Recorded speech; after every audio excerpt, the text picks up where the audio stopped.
Hi everyone, I'm Emily Graziano and I'm here to do a book review today because book reviews seem to go over well, and also more importantly, I love books. Books are the fundamental foundations of life. So today we're going to do this book, which I did not know existed until like a couple months ago. The official Def Leppard story, definitely.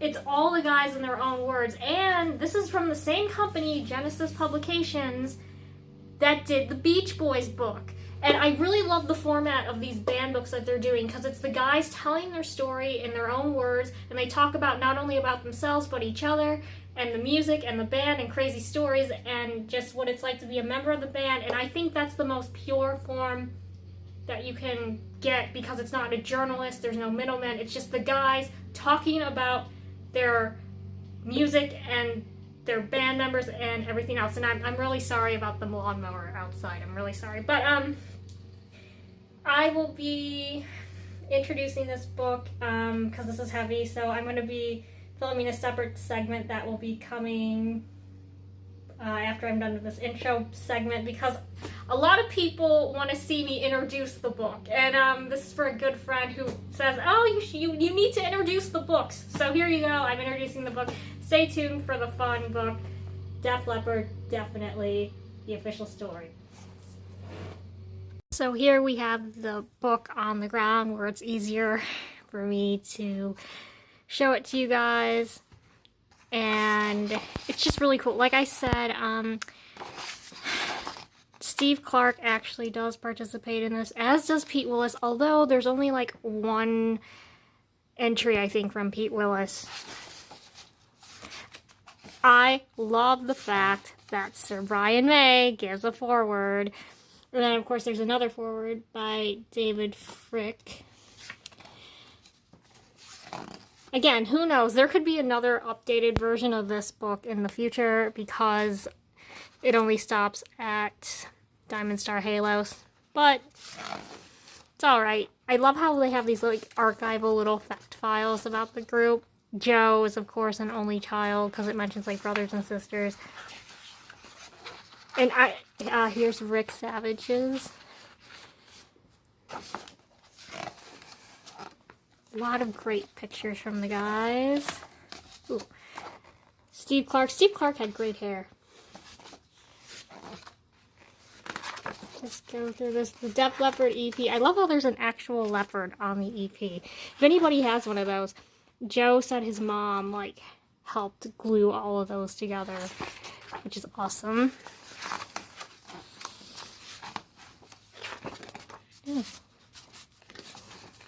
Rick Allen. My mom loves Rick Allen. I think if she ever met him, she might freak out about it.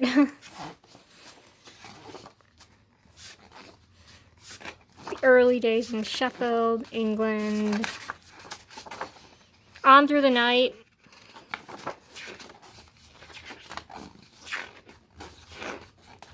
All the guys with, see Pete Willis. There's more pictures of Pete Willis than there are actual chime-ins. And, of course, Steve Clark, the two guys who are no longer in the band. High and Dry.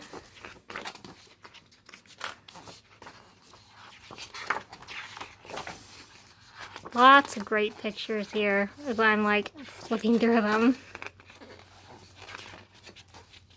Phil. Now, introducing Phil. Now, I had no idea. But Phil is also an only child. I had no idea about that because I knew Joe was an only child, and he most famously said it at the Rock Hall induction when they all were inducted. So, like, oh, the band is like the closest thing I have to brothers. Pyromania. Can you believe it just celebrated its 40th anniversary? Oh, shoot, this book is like crooked. There we go. Phil Collins. I love this picture of Steve and Phil. They were like totally cool, totally fun. Because I didn't live in the 80s when Steve Clark was around. It's always fun to like read about their relationship, see pictures, see about their bromance. It was totally awesome. Gunter, Gleven, Glausen, Gloven. Rick Allen most famously said Mutt Lang got tired of saying 1, 2, 3, 4 for Rock of Ages, so they just started saying this, but although it sounds Germanic, Mutt actually speaks Dutch. Okay, so there you go, everybody. I find that interesting. Glauben is actually, oh wait, no, Glauben is actually German. But Globen and Glausen, it may be Dutch. I don't know. I don't speak Dutch.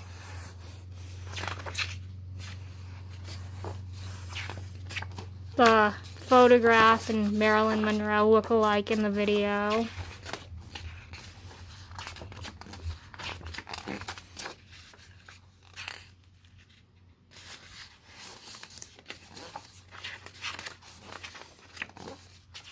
Good shot. The Terror Twins. That's a fan-made shirt, and I think that's awesome. Hysteria. Now, guys, Hysteria, it came out in 1987, so that's 9 years before I was even born. But I consider this album to be so important. I don't think it's overrated, and I really adore the album. It's very, very integral to my childhood, so that's why I love it. Of course, when I was little, I didn't know the songs being played were from this album, but I grew up with all of them, so...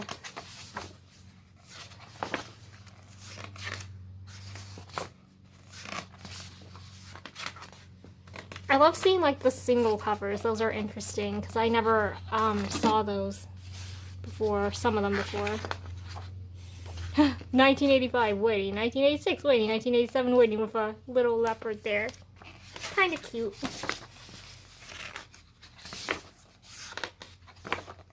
Rick Allen going back out after he lost his arm. That must have been the most amazing moment for the band, for the fans, for him personally.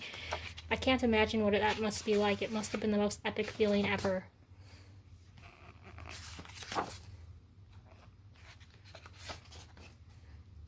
The famous bear claw slipper things.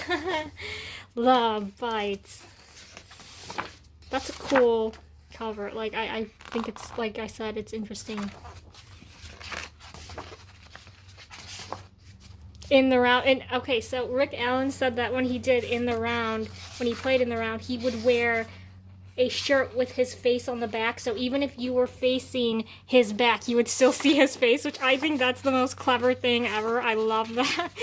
That is so freaking awesome. And what I would give to have seen them in the Round, I mean, that must have been incredible, so cool. I mean, it must have been electric. I can't imagine what that must have been like. Adrenalize 92. You know, 1992, some pretty freaking amazing albums came out in 92. You know, you had Kiss Revenge. You had, no, wait, Waking Up the Neighbors, that was 91. But, 1992 was still a pretty good year for music, I think. You had the AC/DC Live album, I believe. That came out in 92, although it was recorded in 91. Death of Steve Clark, unfortunately.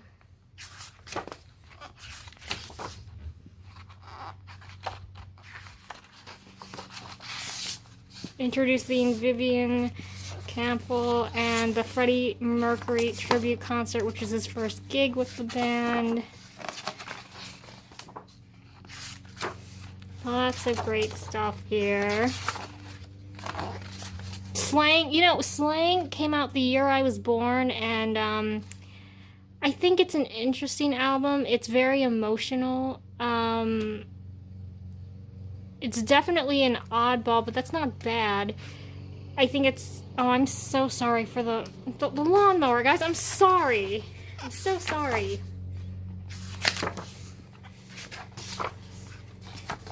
You know, I want to say something about Rick Savage. Rick Savage is the only guy to have still remained in Sheffield, and he has the sweetest little accent. Like, it's so steeped. He hasn't lost his accent. Like, I don't think Joe or Phil or Rick Allen have either, but, like, Sav's accent is so strong. It's so adorable. It's so adorable. Euphoria. I think Euphoria is a good album. It has, like, All Night and Goodbye and Promises. Promises is a great song. I think it's kind of underrated.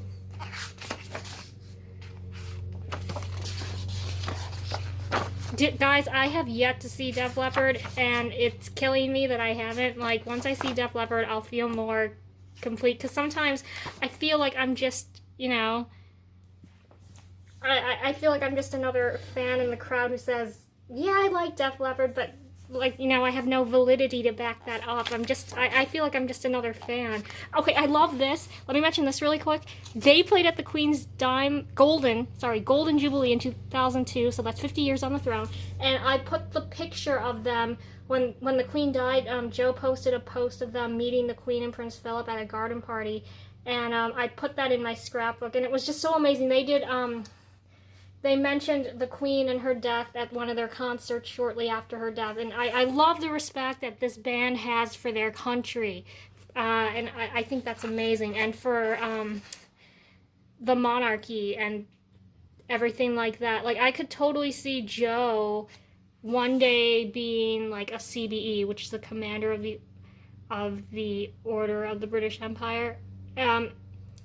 Because OBE, that's lower. So I could totally see him being a CBE one day, and maybe in the the further future, maybe he'll one day be Sir Joe Elliott. Maybe, you never know. Yeah, I don't remember when Yeah came out, honestly. It's a cover album. I don't remember when it came out. It came out in 2006, I believe.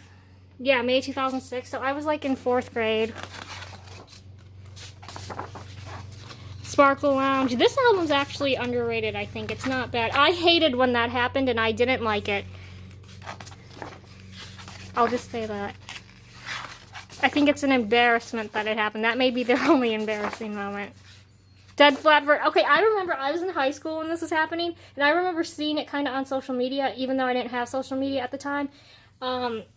Like, they were their own opening cover band, and I didn't really get it, but then I'm like, wait a minute, how does the drummer have one arm? Is he like hiding his arm or something? And my mom's like, no, Emily, I think that's them. I'm like, oh, which is funny because some guys like Joe and Phil mentioned that like some fans didn't even know it was them, so I'm not the only one. That would have been really cool to see them in Vegas. Of course, we mentioned they went on tour with Kiss, which I think is really cool. They most famously did the Ice Bucket Challenge in 2014. I was a senior in high school, and I will forever be kicking myself that I didn't go see them on the Tinley Park date, which was like a week before my birthday. Here it says Tinley Park 8/16. Oh my god, that would have been like about 11 days before my birthday. I'm so mad. I remember when this album came out. I was like a freshman in college, I think, when it came out. I remember when There Will Be a Next Time came out. Like, this is only just a couple years ago, although it feels like it was longer. And, of course, Diamond Star Halo. So I did a review on this. I hope the music has grown on me, but I don't think it's my favorite. And, yeah, that's the end of the book. So I hope you enjoyed it, the brief run-through. Ooh. And, again, it's from the same makers as the Beach Boys book, Genesis Publications. So I hope one day they'll do this for Kiss, because I love the format of it's just the guys in their own words. A couple of different collaborators who were there as well. And I want to thank you for watching this. I'm Emily Graziano, and I'll see you in the next one. Bye-bye.